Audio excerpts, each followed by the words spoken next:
నమస్కారం అండి. ఈనాటి కమ్మని కథ పేరు వినయం. వినిపిస్తున్నది మీ విజయభాస్కర్. ఒక ఊరిలో రంగయ్య అనే వృద్ధ శిల్పి ఉండేవాడు. ఆయన చేతుల్లో అద్భుతమైన నైపుణ్యం ఉండేది. రాయిని తాకితే చాలు అది ఒక అందమైన విగ్రహంగా మారిపోయేది. వయసు పైబడటంతో ఆయన కంటి చూపు కాస్త మందగించింది. చేతుల్లో మునుపటి బలం తగ్గింది. అయినా సరే శిల్పాలు చెక్కడం మాత్రం ఆపలేదు. ఆ ఊరిలోనే సోము అనే ఒక యువకుడు ఉండేవాడు. వాడు చాలా తెలివైన వాడే, కానీ తొందరపాటు ఎక్కువ. రంగయ్య దగ్గర శిల్పకళ నేర్చుకోవడానికి శిష్యుడిగా చేరాడు. రంగయ్య చాలా ఓపికగా వాడికి విద్యను నేర్పించసాగాడు. కొన్ని నెలల తర్వాత సోము ఒక వినాయకుడి విగ్రహాన్ని చెక్కాడు.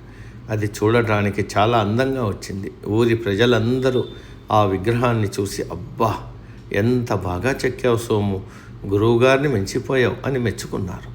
ఆ మాటలతో సోముకి కొంచెం గర్వం పెరిగింది.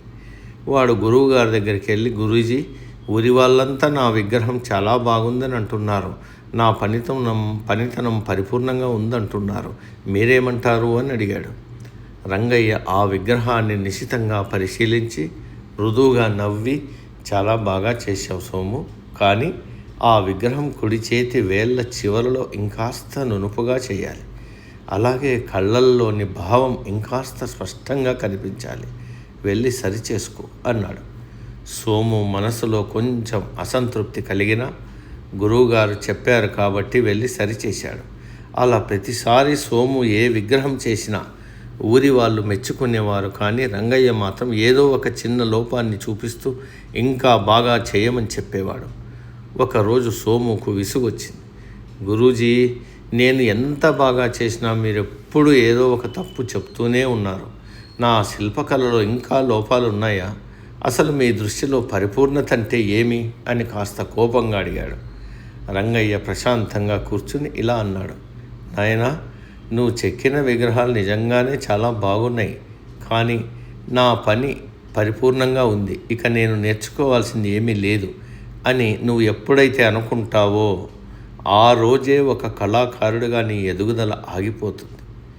నేను నీ శిల్పాలలో లోపాలు వెతకడం లేదు, నీలో ఇంకా దాగి ఉన్న ప్రతిభను బయటకు తీయడానికి ప్రయత్నిస్తున్నా. నిరంతరం మనల్ని మనం మెరుగుపరుచుకోవాలనే తపనే మనల్ని ఉన్నత స్థానంలో నిలబెడుతుంది. గురువుగారి మాటల్లోని అంతరార్థాన్ని సోము గ్రహించాడు. తన తొందరపాటుకు, గర్వానికి సిగ్గుపడ్డాడు. విద్య అనేది జీవితాంతం నేర్చుకునే ప్రక్రియ అని తెలుసుకుని అప్పటి నుంచి మరింత శ్రద్ధతో, వినయంతో పనిచేయడం ప్రారంభించాడు. ఈ కథ వల్ల మనం ఏం తెలుసుకోవాలి?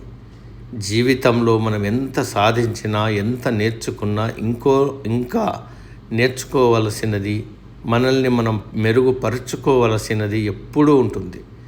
వినయం, నిరంతర అభ్యాసమే మనల్ని నిజమైన విజేతలుగా మారుస్తాయి.